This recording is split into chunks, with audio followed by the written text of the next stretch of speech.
6 personnes hospitalisées intoxiquées par les fumées cet après-midi à Saint-Priest. Un incendie s'est déclaré dans cet immeuble du boulevard des Roses aux environs de 13 h.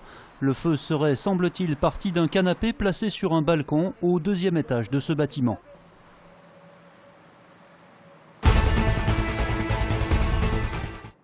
Le niveau d'alerte pollution est activé sur le bassin lyonnais depuis 17 h ce soir. Il concerne une pollution à l'ozone. C'est un polluant qui se forme sous l'action du soleil. Il provient donc à la fois des émissions des voitures par les oxydes d'azote et également des émissions industrielles de composés organiques volatiles. Conséquence, les automobilistes doivent réduire leur vitesse de 20 km/h sur les grands axes et une dizaine d'industries de l'agglomération doivent elles réduire leurs émissions. En 2012, il y avait eu 5 jours de pollution à l'ozone. Ce chiffre est déjà atteint en 2013 alors que nous sommes qu'au mois de juillet. On a des conditions météorologiques propices donc à la formation d'ozone, donc avec des températures très élevées, un vent très très faible et donc du coup les émissions de polluants stagnent sur l'agglomération lyonnaise et on s'achemine vers un été un petit peu plus avec des concentrations d'ozone un peu plus importantes que ce qu'on a pu observer en 2012 voire même en 2011.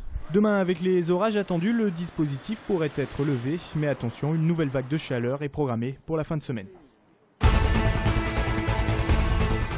D'un côté, un militant PS et de l'autre, un élu UMP. Si à première vue, tous les opposent politiquement, ils ont décidé pour les prochaines municipales d'enterrer l'âge de guerre. Dans la petite commune de Mions, ils se présenteront sur la même liste. C'est vrai que le titre est un peu provocateur quand on dit le PS s'allie avec l'UMP. En fait, c'est plus l'alliance de deux individus qui se connaissent bien. Et on ne veut pas mettre en avant les problèmes politiques qui n'est pas notre vision globale sur la commune.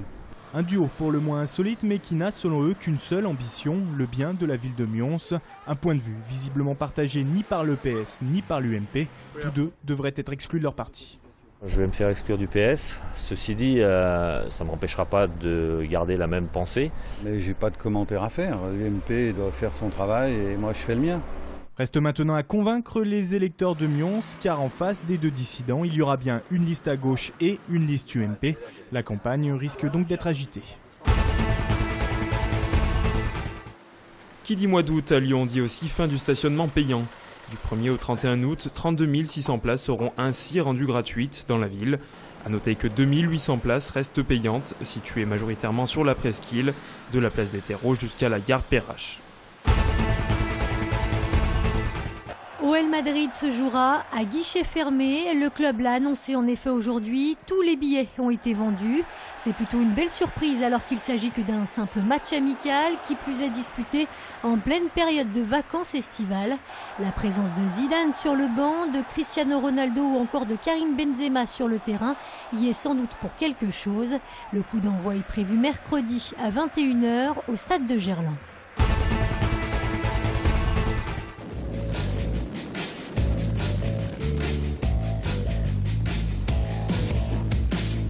Alors que les filles de l'équipe de France de parachutisme seront en démonstration ce week-end à l'aérodrome de Lyon-Corba, l'occasion est toute trouvée de parler de son club de parachutisme, le seul dans le Rhône à proposer des stages d'une semaine pour débutants.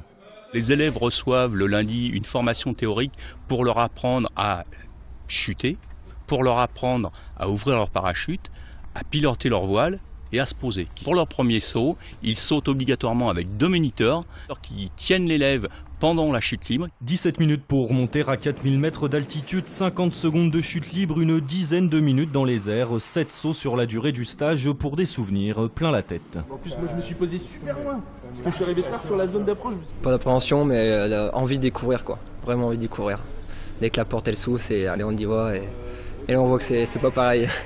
Une fois qu'on saute, les 3-4 premières secondes, on se dit qu'est-ce que je fous en l'air, et après ça passe. Comptez 1270 € pour le stage, un budget certes, mais il paraît que de là-haut la vue est plutôt sympa.